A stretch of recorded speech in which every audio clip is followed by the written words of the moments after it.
제가 이제 그 신학교를 다닐 때, 대학원을 다닐 때, 이제 부산에서 이제 그 김해로 들어가게 됩니다.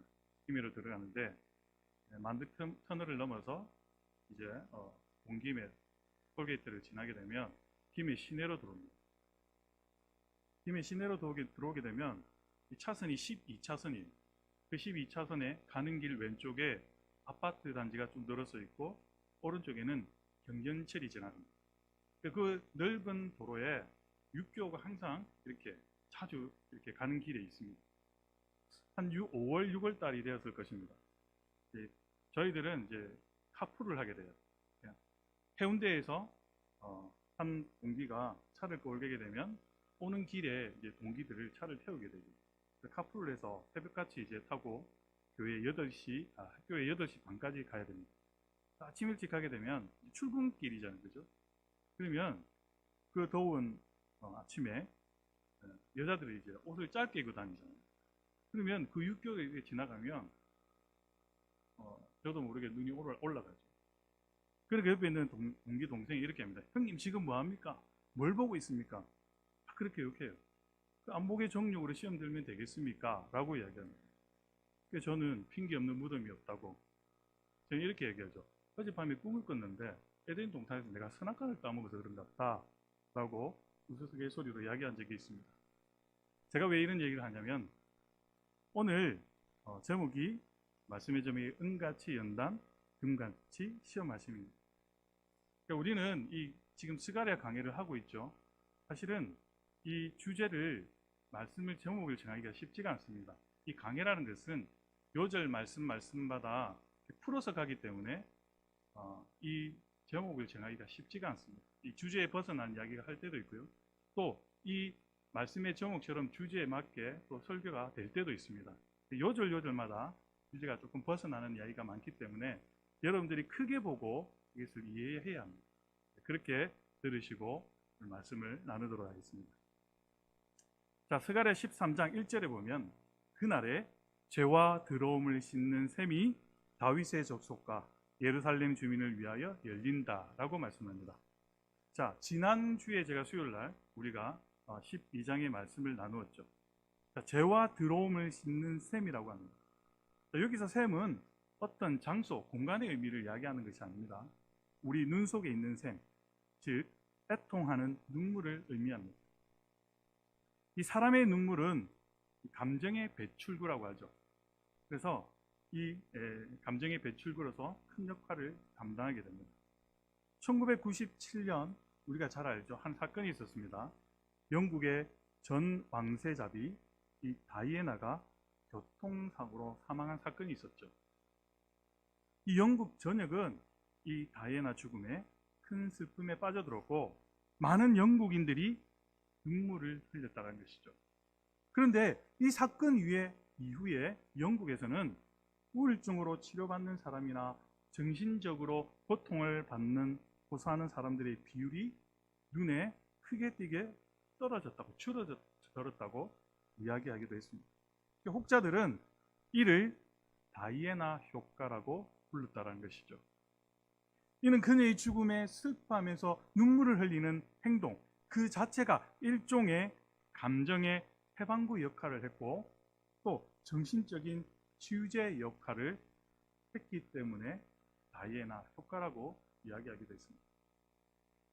즉 감정을 숨기고 분노를 마음 깊은 곳에 쌓아두는 것보다는 이를 겉으로 드러내어서 한바탕 그냥 눈물로 쏟아붓는 것이 오히려 정신 건강에는 더욱 이로운 일이라는 것이죠. 사람이 이처럼 감정적인 어떤 눈물을 잘 흘리도록 이렇게 자연 선택된 것은 그렇게 마음의 짐을 틀어버리는 것이 정신을 건강하게 유지하는 방법이었고 또 이는 사람이 생존하는데 더 유리하게 되었을 것이기 때문이었을 것입니다. 그래 각종 스트레스나 또 이것이 심해지고 있는 이 현대 사회에서 우리가 살아가고 있지 않습니까? 어쩌면 우리에게 필요한 것은 잘 울 수 있는 능력이 우리에게 필요할 수도 있다는 것입니다. 사람은 그래야 서로 시작할 힘을 얻을 수 있게 되는 것이죠. 그래서 우리나라가 한때 자살률이 세계 1위였지 않습니까? 우울증에 빠지고 또 그 우울증 때문에 그냥 그 몸을, 생명을 그냥 던져버리고 그런 일들이 많았지 않습니까? 왜 그럴까요? 아니 어느 때보다도 편안하고 잘 사는 나라가 자살률 1위란, 이것을 무엇을 반증해 주냐면 우리가 타자를 위해서, 이들을 위해서, 마음 아파하고 힘들어하는 사람들을 위해서 울지 않았다는 것이죠. 애통하는 마음이 없었다는 것입니다. 지금도, 아니면 우리 성도님들 중에서도 홀로 계시고 힘들어하고 아파하는 분들이 계신 줄도 모르겠습니다. 그러한 분들을 위해서 우리가 마음의 고통을 함께하고 울어주고 애통하는 눈물이 있어야 되는데, 그런 눈물이 현대사에서는 메말랐다는 거예요. 그러니까 그 사람들이 어떻게 됩니까?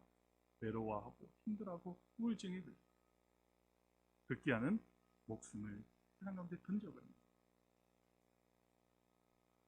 자, 이렇게 죄와 더러움을 씻는 셈이 열리게 될 때, 하나님의 마음을, 심장을 우리가 세상을 향해서 가지게 될 때 비로소 우리는 그 땅을 정화시킬 수 있게 되는 것입니다.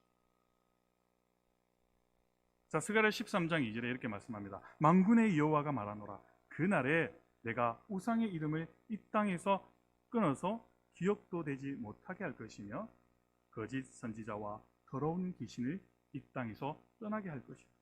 자, 여기서 말하는 우상은 어떤 것입니까? 우리 마음속에 가장 깊은 곳에 자리 잡고 앉아서 우리를 지배하는 것.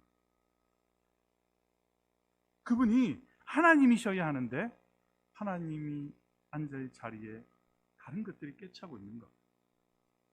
이 모든 것들이 우상의 대상이라는 것이다. 현대 세계의 우상은 무엇입니까? 돈입니다. 돈. 도스토옙스키라는 러시아의 소설가가 있습니다. 이분이 이렇게 말합니다. 돈은 주조된 자유다. 다시 말하면 돈은 사람들이 만들어낸 자유다. 이렇게 말하기도 했습니다. 그러니까 돈이 있으면 할 수 있는 일이 너무나 많다는 것이죠. 또 돈은 인간에게 유사 전능성을 준다라고 말하기도 합니다. 그러니까 이 돈만 있으면 자신이 전능한 것처럼 느낀다는 거예요. 모든 것을 다 할 수 있다는 것을 느낀다는 거예요. 그래서 철없는 사람이 돈을 가지게 되면, 우리가 이전에 이런 단어가 유행했었죠. 갑질하게 된다.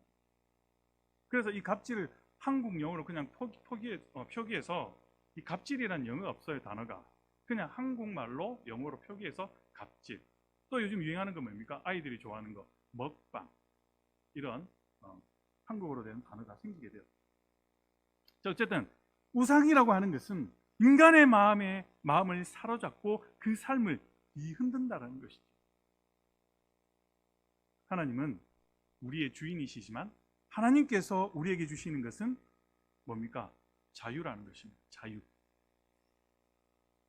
근데 하나님께서 우리에게 자유를 주시는데 어디까지 주셨습니까? 하나님을 배신하기까지 주시는 그 자유를 우리에게 주셨다는 거예요. 하나님께서 이렇게 사람들이, 인간들이 예를 먹이면 하나님을 배반하는 자유는 좀 삭제해도 될 텐데, 하나님은 우리를 너무 사랑하시기에 그 자유까지, 대신할 자유까지 우리에게 주셨다는 거죠. 자, 여러분 생각을 해봅시다. 사랑은 뭡니까? 내가 어떤 사람을 사랑한다라고 했을 때, 여러분 그 사람의 삶을 옥죄고 구속하는 게 사랑입니까? 아닙니다. 모든 것을 할 수 있는 자유를 허락하는 것이 진정한 사랑이죠. 그러니까 하나님이 그런 자유까지 주시면서 어떻게 하고 있습니까? 안절부절하는 거예요. 오늘 이 내가 사랑하는 나의 이 백성들이 혹이나 나를 배신하지 않을까? 자신의 그 마음속에 나보다 더 사랑하는 우상이 있지 않을까? 그것으로 날마다 안절부절하고 있다는 거예요. 왜요? 왜 그렇게 안절부절하실까요? 거절당하셨어요. 그러니까 하나님도 질투가 생긴다. 헬라어로 질투란 것은 엘칸나로. 그래서 하나님을 때로는 우리가 엘칸나의 하나님, 질투의 하나님이라고 이야기합니다. 우상들이 주는 자유는 다가갈수록 멀어집니다. 즉 우상은 벗어나지 못하게 함으로써 인간을 부자유하게 만든다는 것입니다. 요한복음 8장 32절에 이렇게 말씀합니다. 진리를 알지니 진리가 너희를 자유롭게 하리라. 하나님께서 우리에게 주시는 가장 큰 선물은 바로 이 자유라는 것이죠. 우상은 우리에게 자유라는 아름다운 이 표장 이면에 그 자유에 대한 대가를 항상 요구합니다. 하나님이 사랑하는 사람들에게 주시는 선물 가운데 하나는 바로 우상으로부터의 그들을 벗어나게 해주시는 것. 그런데 이 우상과 함께 늘 따라다니는 게 있습니다. 무엇입니까? 거짓 선지자들. 이 거짓 선지자들의 특징이 있습니다. 그것이 무엇이냐면 미가서 2장 11절에서 잘 말씀해주고 있습니다. 사람이 만일 허망하게 행하며 거짓말로 이르기를 내가 포도주와 독주에 대하여 내게 예언하리라 할 것 같으면 그 사람이 이 백성의 선지자가 되리로다. 다시 말하면 어떤 말이냐면 거짓 선지자들의 특징이 하나님께 보냄을 받지 않았는데 자신은 하나님이 보냈다라고 해요. 더 나아가서는 자신이 하나님이라고 합니다. 그래서 입에 무언가 물려주면 좋은 말을 하게 되고 입에 물려주지 않으면 거친 말을 하게 된 것이 거짓 선지자. 즉 이익에 움직이게 된다는 것이죠. 이익 때문에. 어떤 것이 손해고 어떤 것이 이익입니다. 이와 같은 하나님은 이들을 오늘 본 말씀에 내가 모두 소멸해 버리겠다라고 말씀하고 있습니다. 또 오늘 본문에 더러운 귀신이라는 단어가 나옵니다. 이 더러운 귀신은 거짓의 영을 말하죠. 이 더러움이라고 하는 것은 인간의 모든 악행을 의미합니다. 악한 영이 우리에게 들어옴으로 해서 음란하고 탐욕적이고 더러운 일들을 하도록 만드는데 이런 사람들을 에스겔 22장 5절에서 이렇게 말씀합니다. 너 이름이 더럽고 어지러움이 많은 자여 가까운 자나 먼 자나 다 너를 조롱하리. 악한 영이 우리에게 들어올 때 저지르는 일을 다시 에스겔 22장 7절에서 이렇게 말씀합니다. 그들이 내 가운데서 부모를 없인 여겼으며 내 가운데서 나그네를 학대하였으며 내 가운데서 고아와 가부를 해하였다. 저에게서 말씀하는 것은 무엇입니까? 부모를 없인 여기며 약자들을 학대하고 속이고 빼앗고 이런 악행을 저지도록 만든다라는 것이죠. 이런 더러운 영을 쫓아낼 수 있는 방법이 있습니다. 어떤 방법입니까? 네, 오직 깨끗한 영만이 쫓아낼 수 있죠. 자, 그래서 예수님께서 마가복음 5장 8절에서 이렇게 말씀합니다. 이는 예수께서 이미 그에게 이르시기를 더러운 귀신아 그 사람에게서 나오라 하셨습니다. 더러운 귀신아 나오라고 말씀하신 분은 오직 깨끗한 영을 가지신 예수님이셨기에 가능했다는 것입니다. 거짓 선지자들이 이 거짓을 전하고 있을 때 오늘 본문 3절에서는 이렇게 말씀합니다. 사람이 아직도 예언할 것 같으면 그 낳은 부모가 그에게 이르기를 내가 여호와의 이름을 빙자하여 거짓말을 하니 살지 못하리라 하고 낳은 부모가 그가 예언할 때에 칼로 그를 찌르리라. 정말 두렵고 무서운 말이죠. 거짓된 환상에 근거한 예언에 속아 넘어가지 않게 될 것이라고 말씀하고 있는데 이 부모가 여호와의 이름을 빙자하여 거짓말하는 자식을 죽일 것이라고 하는 말은 사람들이 어떻게 됩니까? 이 친소 관계에 따라서 내가 아는 사람이냐 모르는 사람이냐에 따라서 판단하는 기준이 있었다는 것이죠. 이제는 그런 기준이 없어질 것이라고 말씀하고 있습니다. 우리말에 팔이 안으로 굽는다, 피가 물보다 진하다라는 말이 있죠. 우리가 누군가를 알면 나쁜 일이든 좋은 일이든 판단이 달라질 수밖에 없다는 것입니다. 그래서 우리 특별히 한국 사람들은 어디 가면 어디 사람입니까? 뭐 고향이 같으면 너무 좋아요. 또 같은 성씨면 너무 좋아. 또 같은 동네에 살면 저 먼 곳에 가서 뭐 관광객들 만났는데 서로 보니까 같은 동네에 살아. 얼마나 반가워하는지. 이렇게 가까운 사람이라 할지라도 하나님의 뜻을 왜곡하는 사람을 향해 거침없는 비판이 일어날 때가 올 것이다라고 하나님께서 지금 말씀하고 있다는 것입니다. 그래서 우리는 어떤 일을 판단할 때 내하고 가까운 사람, 그리고 능력이 있는 사람, 이런 사람들을 위해서 판결이 더 쉽게 이루어지면 안 된다는 것이죠. 하나님의 정의와 공의가 깔려 있을 때 하나님 나라가 그곳에 세워진다는 것이죠. 스가랴 13장 4절과 5절에서 이렇게 말씀합니다. 그날의 선지자들이 예언할 때에 그 환상을 각기 부끄러워할 것이며 사람을 속이려고 트롯도 입지 아니할 것이며 말하기를 나는 선지자가 아니요 나는 농부라 내가 어려서부터 사람의 종이 되었노라 할 것이요. 이 잘못된 환상은 자기의 특권을 위해 사용될 때라는 것이죠. 그래서 환상을 보았다고 하는 사람들에게 쉽게 넘어가서는 안 됩니다.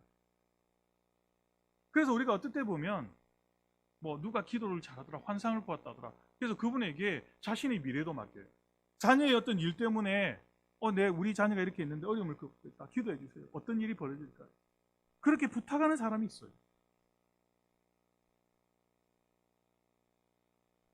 그들의 동기를 잘 살펴봐야 합니다. 정말로 환상을 본 사람들은 환상을 보았다고 얘기하지 않습니다. 오히려 그 어려운 원인을 없애주기 위해서 기도하거나 도움을 주고, 이 진정한 도움을 주는 사람이죠. 묵묵히 그 일들을 해결하기 위해서 노력하는 사람, 기도하는 사람, 그런 사람이 더 대단한 사람입니다. 대부분의 환상은 개인의 욕망이 투사되어서 나타나는 거짓 환상이 더 많다는 것입니다. 또 자신이 어려움을 겪으면요, 그런 사람들을 찾아가기보다는 나에게 기도할 수 있는 특권이 있는데 기도하시면 되죠. 하나님이 뭐 다른 하나님입니까? 나의 하나님이죠. 나의 하나님. 어려움이 있을 때 물론 그럴 수도 있습니다. 뭐 기도 열심히 하신 분 부탁할 수도 있죠. 내 어려움. 그러나 자신이 먼저 하나님 앞에 기도하면 됩니다. 그런데 사람들은 그런 신비주의, 은사주의를 찾아갑니다. 인내하십시오. 까지 인내하면 하나님께서 준비하신 것들을 우리에게 보여주십니다. 그런데 사람들은 그런 환상을 쫓아갑니다. 실제로 인식하고 환상을 종교적 특성으로 만들어버리고 자기의 이익의 수단으로 삼으려는 사람들을 쫓아가고 있다는 거예요. 그래서 돈을 요구하면, 물질을 요구하면 그냥 그렇게 막 다 바친다는 거예요. 가장 신령한 척하는 종교인들이 사람들에게 잘못 전할 가능성이 더 높다는 것이죠. 자, 오늘 여기서 나오는 본문의 금방 트롯은 예언자들의 복장이었습니다. 그래서 자신이 예언자라는 것을 구별하기 위해서 이 트롯을 입고 다녔다는 것이죠. 이 13장 5절을 공동번역으로 번역하면 이렇게 말씀합니다. 내가 어디 예언자입니까?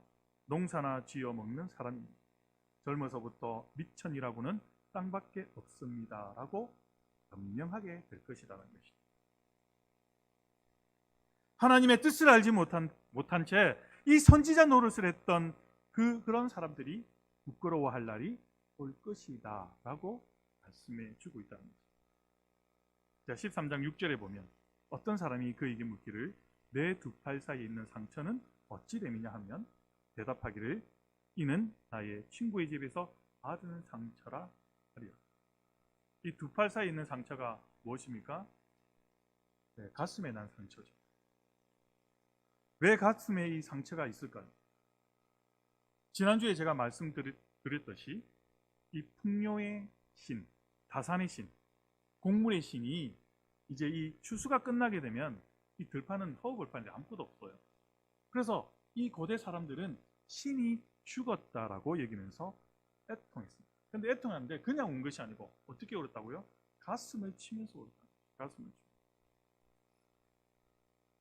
그러니까 그 상처가 가슴에 남았다는 거예요.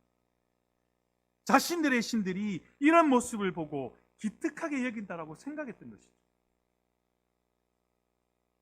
그래서 사람들이 묻습니다. 내 몸에 있는 두 팔 사이에 가슴에 있는 그 상처가 무엇인가? 그들이 대답하기를 친구 집에서 놀다가 그냥 생긴 상처라고 말합니다. 지금 말씀하고 있는 것은 사람들을 미혹하는 가운데 하나가 특별 계시, 다른 사람들에게 없는 계시가 있다라는 것이죠. 이런 것에 혹하면 안 된다라는 것이죠. 존 웨슬리는 이렇게 말합니다. 당신자란 생활의 사소한 부분까지 하나님으로부터 특별 지시를 받고 있다고 믿는 사람입니다.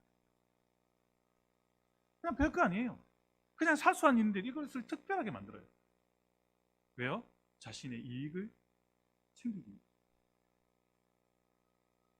그냥 우리는 가지고 있는 이 상식을 가지고 평소에 평범한 것으로 살면 됩니다.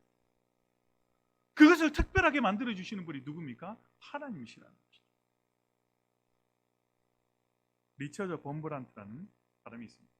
신앙을 요리에 비유했습니다. 한 근의 신앙을 요리하기 위해서 상식의 9건이 필요하다라고 말했습니다. 하나님께서 우리에게 준 경험이 있습니다. 하나님께서 우리에게 준 판단력, 이성의 능력이 이런 것들이 우리에게 있습니다.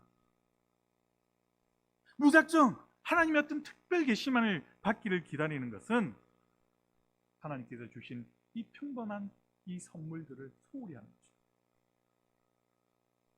하나님께서 주신 선물 중에는 이성적 능력과 상상력, 또 판단력이 우리에게는 무수히 많다는 것이죠.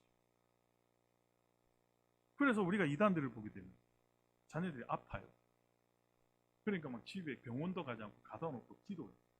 신이 어떤 특별한 계시가 있을 것이다. 고쳐줄 것이다. 그런 어리석은 자각이 있어요. 하나님에게 우리에게 주신 축복들이 주위에 얼마나 많습니까? 병원도 있고 또 약도 있습니다. 하나님께서 우리에게 주시는 은총의 통로는 또한 주위에 있는 옆에 계신 분들을 통해서 여러 모양으로 또 나타납니다. 그들이 가지고 있는 재능, 은사. 그래서요, 어떤 리더자들은요, 물론 사람들이 다 각기 달라요. 어떤 사람은 좀 투박하기도 하고 또 내성적이기도 하고, 그래서 어떤 일에 막 열정적이고 이렇게 나오는 사람들이 있어요. 그렇다고 해서 그 사람들을 싫어하면 되겠습니까? 그 좋은 장점을 칭찬해주고요, 붙돋아주면요, 그 사람도 대편이 돼요. 이게 지혜라고 저는 생각해요. 그 사람의 단점만 보면 내 감정이 상해요. 그 사람이 가지고 있는 재능들을 북돋아주고 칭찬하고요, 그렇게 하면 그 사람이 내 사람이 된다니까요. 많은 역사의 위인들을 보게 됩니다. 자기 사람으로 만드는 방법이 있어요. 그 사람이 가지고 있는 가장 좋은 장점을 북돋아줍니다. 네가 최고다.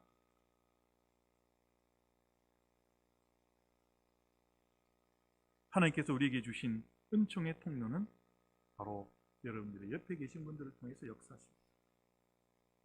그것을 오히려 분별할 수 있어야 하는 것이죠.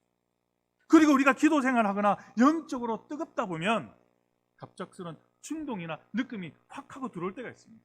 거기에 쏘가 넘어가면 안 됩니다. 웨슬리는 말합니다. 갑작스런 충동과 느낌을 믿지 마라. 경험과 이성, 성령의 평범한 도움을 힘입고 명백한 성경적 법칙을 적용함으로써 하나님의 뜻을 알게 됨이 더 중요하다는 거죠. 다시 말하면 간단하게 분별력을 가지라는 거죠. 하나님께서 주신 은혜 가운데 가장 중요한 것이 무엇인지 압니까? 우리 삶 속에서 평범함의 은혜라는 것입니다. 평범한 은혜. 하나님이 특별하게 무리를 걸어가게 하시고 이런 게 아닙니다. 우리에게 가장 우리 삶에서 주어진 이 평범함의 은혜를 잊고 살아가고 있다는 것이죠. 가장 귀한 것을 가장 평범하게 만드시는 하나님의 은혜라는 말이 있습니다. 사람들이 잊고 있는 것이 무엇입니까? 내가 지금 숨을 쉬고 있는 것, 지금 이 땅에 서 있는 것, 내가 지금 물 한 모금 마실 수 있는 것, 이것 자체가 기적이라는 것이죠. 이런 평범함을 모릅니다. 여러분, 보석 좋아하시죠? 다이아몬드 아마 좋아하실 겁니다. 여성들이 걸어가다가 다이아몬드가 있으면 아마 열에 10명이 뛰어가서 그거 가지려고 노력합니다. 여러분들 지금 몸에 차고 있는 금이 있죠. 너무나 좋아요. 그러나 여러분 생각해 보십시오. 보석이 있어도 없어도 살 수 있습니다. 금이 없어도 살 수 있습니다. 그러나 여러분들 물이 없으면 살 수 있습니까? 내가 지금 마시고 있는 공기가 없으면 살 수 있습니까? 이런 평범한 은혜를 우리가 찾지 못하고 있다는 것이죠. 하나님께서 주신 이 공기와 물을, 그 은혜를 우리가 잊고 살아가고 있다는 것이죠. 얼마나 감사할 제목이 많습니다. 그러나 사람들은 특별한 것을 찾고 있다는 것이죠.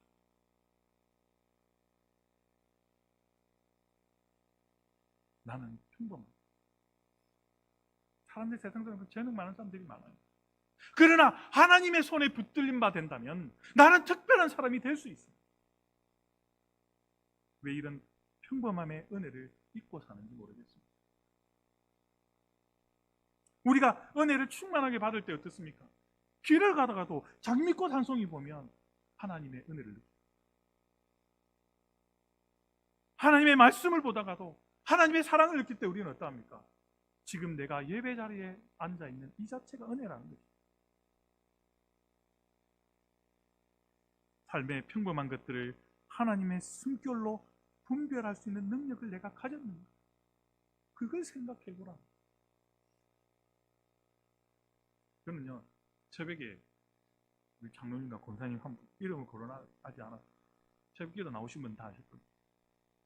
멀리서 걸어오십니다. 사람들은 그냥 넘길 수도 있죠. 그러나 3, 40분 걸어오는 그 거리, 하나님께서 보시면서 얼마나 기뻐하시겠습니까?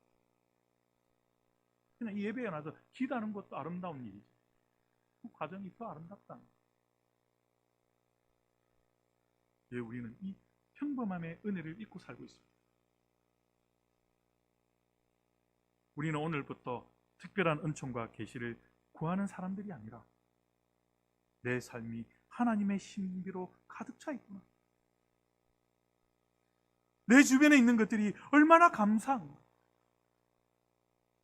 오늘 내 자녀들이 잘 입고 잘 먹고 잘 자고,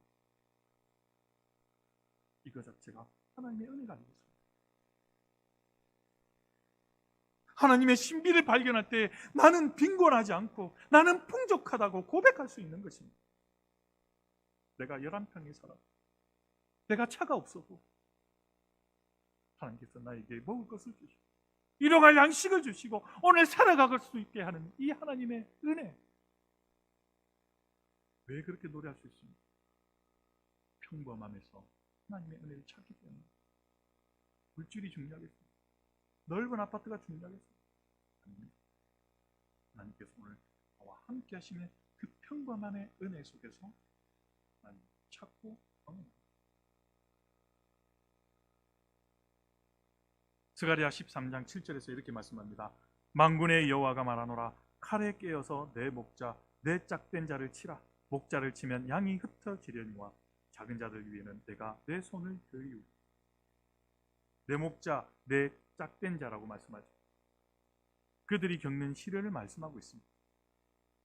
하나님의 일을 하기 위해서 어떤 사람을 세웠습니다. 그런데 그들이 역사 속에서 어려움을 겪게 된다는 것이죠.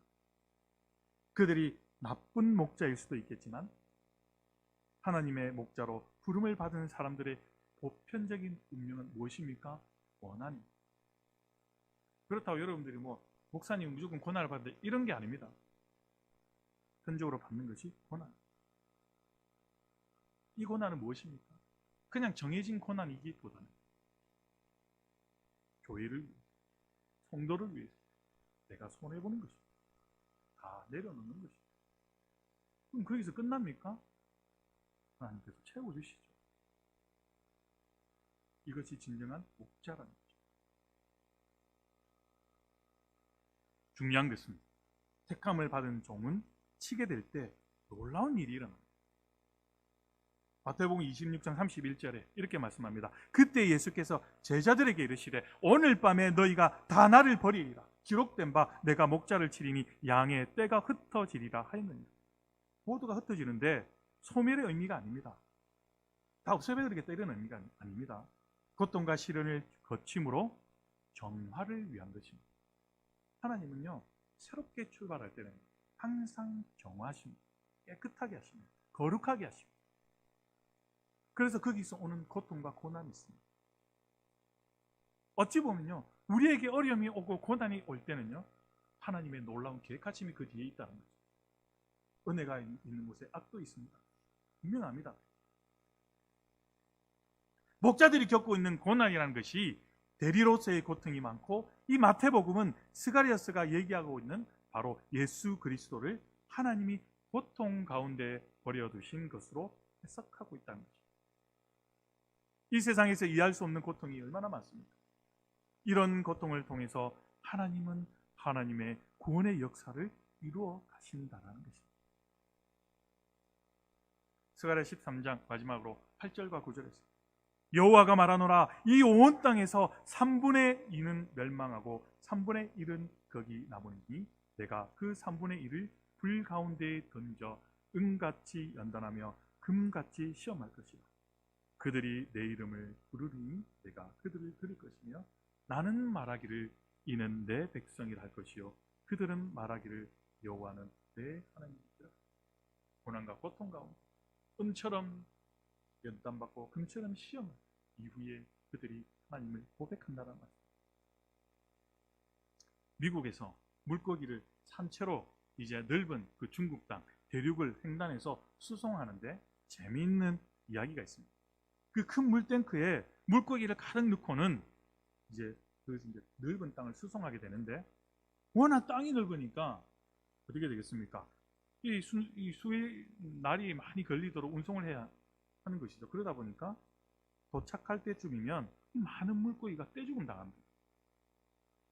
살아있다 하더라도 뭐예요? 고기는 살아있으면 더 좋죠. 근데 신선도가 떨어지는 거예요. 그런데 어떤 사람이 물고기를 아주 싱싱하게 수송해 온다는 것을 알게 되었습니다. 며칠씩 수송을 했는데도 이 사람의 고기는 그냥 너무 싱싱한 거예요. 몇 마리 빼고는 거의 다 살아있는 거죠. 싱싱한. 다른 업자들이 제발 그 비결 좀 가르쳐 달라고 합니다. 알고 보니 그 비결은 너무나 간단했습니다. 그 물탱크의 물고기들 틈에 커다란 문어를 한 마리를 집어넣는 비결이었습니다. 문어가 물고기를 잡아먹을 텐데 라고 우리가 걱정하겠지만 실은 먹어보았댔자 그 물고기를 이 문어가 몇 마리밖에 먹지 못합니다. 그리고 노리는 점이 바로 그것이죠. 문어가 물고기를 잡아먹으려고 쫓아다니면 물고기는 어떻게 합니까? 나 살려라고 도망가겠죠. 잡아먹히지 않으려고 필사적으로 헤엄을 칩니다. 그렇게 도망다니는 것이 어떤 운동 효과를 내므로 인해서 물고기를 싱싱하게 수송했다라는 것이죠. 신앙생활이 이와 똑같습니다. 어려워할 정신을 차리고 하나님만을 바라보고 하나님만을 의지합니다. 편안하면 하나님을 잘 섬기고 하나님께 늘 감사할 것 같지만 그렇지 못합니다. 편안하면 별 수 없이 나태해지고 안일에 빠집니다. 역사적으로 봐도 편안할 때는 한결같이 영적으로 나태해졌고 무기력해졌습니다. 또 타락했고 하나님을 떠났습니다. 이게 성경의 역사입니다. 그래서 하나님은 우리에게 때때로 시험 혹은 시련을 주신다. 그 괴로움을 인해서 정신을 차리게 되고 하나님을 바라보게 되고 하나님을 의지하게 만든다는 거죠. 마지막으로 예 하나 드리고 마치도록 하겠습니다. 아마 나이 드신 분들은 다 경험을 해보셨을 것입니다. 저는 그런 경험을 아예 해보지도 않았고 잘 알지도 못합니다. 어릴 때 보리밭에서 보리를 밟는 아마 기억이 있었을 것입니다. 겨울철에 파릇파릇하게 나오면 이 보리는 사정없이 발로 밟아버린다고 합니다. 그냥 뭐. 보리는 이삭이 잘 자라면 한 포기에 450알이나 열린다고 합니다. 그러나 처음 돋아난 줄기가 그대로 자라게 나게 되면 그렇게 많은 나달이 떠발칠 수 없게 된다고 합니다. 100알 정도가 고작이라고 하죠. 450알에 비하면 너무나 작죠.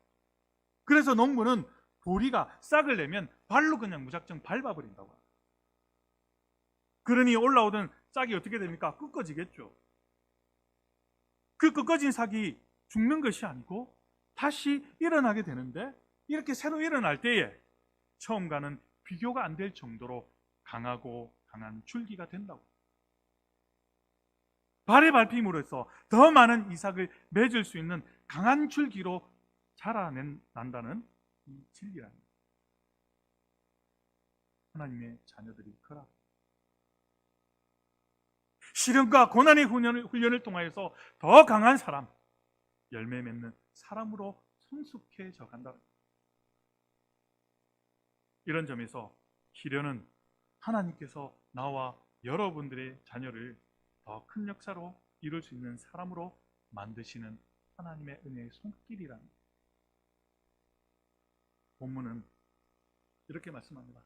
온 땅에 시험과 시련이 있을 것이고 심판이 있을 것이고, 하나님을 믿는 신실한 성도들은 3분의 1이 남게 될 텐데, 그 3분의 1도 평안한 것만 아니라 오히려 금과 은을 연단하고 시험하는 것처럼 그들을 깨끗한 존재로 걸러내게 될 것이고, 그때 비로소 하나님이 그들의 이름을 부를 것이고, 그들 또한 하나님의 이름을 부르므로 하나님과 새로운 언약의 관계를 맺게 됨으로써 새로운 역사를 만들어가는 하나님의 뜻을 오늘 말씀을 통해서 깨닫게 된다. 더러운 영을 쫓아내는 영은 깨끗한 영인 것처럼 하나님은 전체를 통해서 역사하시는 것이 아니라 소수를 통해서 역사하십니다. 하나님에 의해 정화의 불이 거쳐서 내가 맑아지게 된다는 것입니다. 하나님은 정화된 사람을 통해서 새롭게 구원의 역사를 이루어 가신다는 사실을 오늘 말씀을 통해서 깨달음, 여러분의 삶이 고난과 고통이 있다 할지라도 능히 이겨내는 우리 성도님들 되시기를 주님의 이름으로 간절히 소망합니다.